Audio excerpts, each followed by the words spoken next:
What's up everybody, my name is Slanted, welcome back to another video. In this video, I'm going to be reviewing the first episode, as I'm going to review all the episodes for the anime known as Erased. Not the shitty live action version. When I first came across this anime, I knew it was sort of popular, I heard about it all the time, but I never really cared or gave it a watch or saw where to watch it, but then I came across it on Netflix. I started watching it and the plot was really interesting, the characters were cool, and I ended up finishing it in one day because it was that good.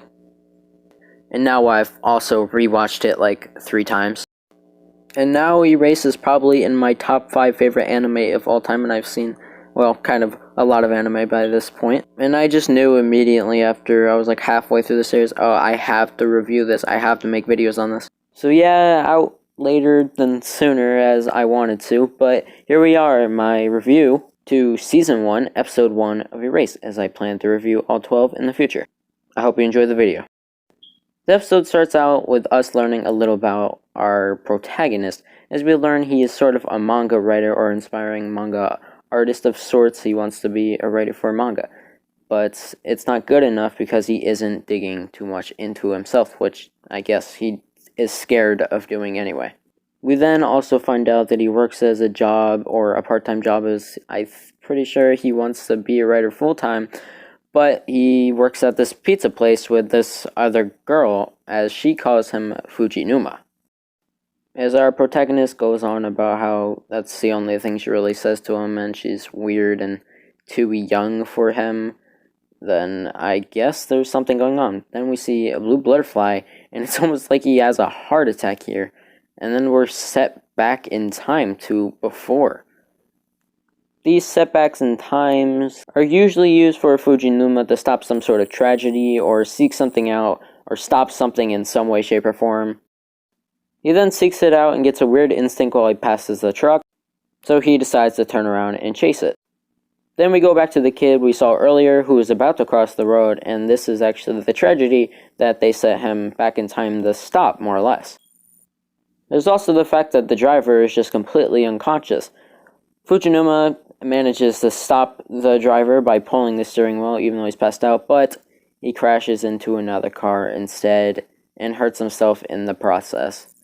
As he says, things like this happen sometimes even when he tries to stop these, even during these revival-esque things that happen. Sometimes it ends up badly for him and he just gets completely fucked.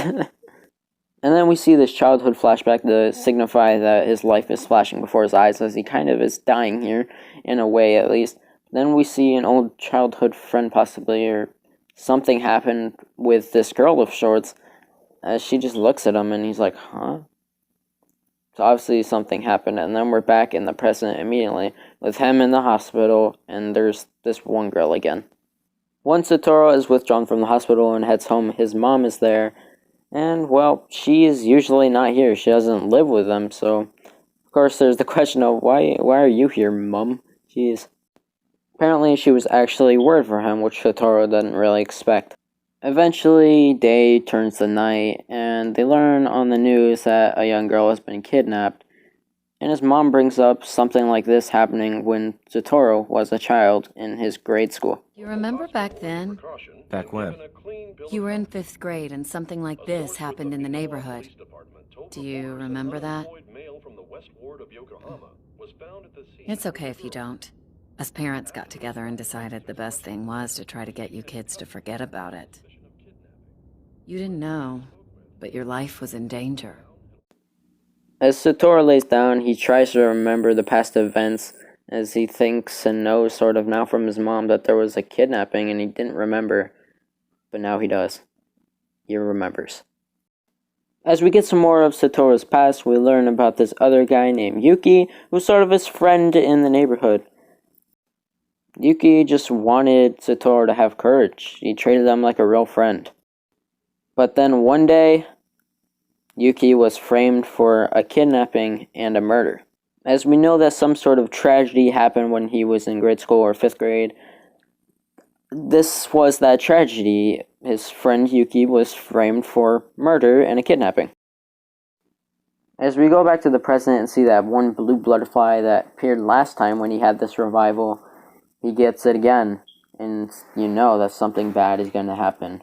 But this time, he can't seek it out. As Satoru tells his mom that something is happening and something seems strange, his mom kind of catches a kidnapping in the process. As she looks at him and he sees that she looked at him, he decides not to kidnap her. So she stopped the kidnapping while Satoru didn't even notice. Once Satoru came back home, he was looking through who Yuki was framed for murdering and kidnapping, and it was this girl, once again. A girl known as Kaio Inazuki. After that night he saw her at the park, the next day she was dead, and he thought that he could have stopped it and he could have done something, and it was more or less his fault, but really wasn't. He couldn't have done really anything, or could he have? While Satoru's mother realizes who the killer was, she goes home to call Satoru and tell him just to be murdered right away.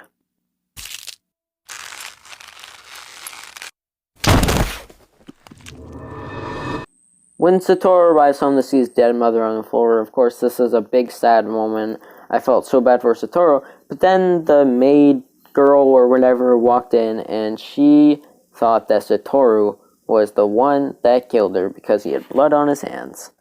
So the cops arrived and Satoru was the suspect. The killer knew that he was going to come there and he was going to be the one who got framed, just like how he did Yuki back in the old days. As Satoru is scared because he knows he didn't do it, he runs away from the police, just to jump into the skies, as we then go back to a flashback of sorts to see him as a child. But actually, this isn't a flashback. This is reality. This is revival. Hurry up, Satoru! You're gonna be late! I know that kid. When is this?